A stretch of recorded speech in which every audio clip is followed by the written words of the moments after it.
தண்ணி கொஞ்சம் இருந்தால் தான் நல்லா இருக்கு. அது கல்லெல்லாம் அடியில் நின்று. எங்கள் அம்மாவோட கை தாங்க, எங்களுக்காக உழைச்சி உழைச்சி ஓடா போன கை. அம்மா இப்போ வந்து ராகி மாவு அரைக்கிறதுக்காக ராகியை வந்து கல் நீக்கிட்டு இருக்காங்க. அது இந்த மாதிரி தான் தண்ணி ஊற்றி கழுவணும். கழுவிட்டு இப்படி தான் அரிக்கிறதுன்னு சொல்லுவாங்க இதுக்கு பேர்.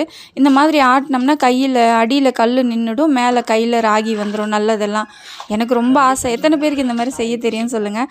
எனக்கு வரவே வராது. அதனால் நானே என்ன பண்ணுவேன்னா இப்படி ஆட்டி ஆட்டி கையில் கட்டை விரலால் தள்ளிக்குவேன்.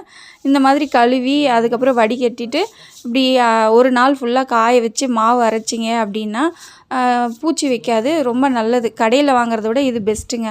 அதுக்கப்புறம் தான் நாங்கள் அதில் சிம்லி, ராகி கஞ்சி, புட்டு இதெல்லாம் செஞ்சுப்போம். நீங்கள் எப்படி செய்வீங்கன்னு கமெண்ட்ஸில் சொல்லுங்கள்.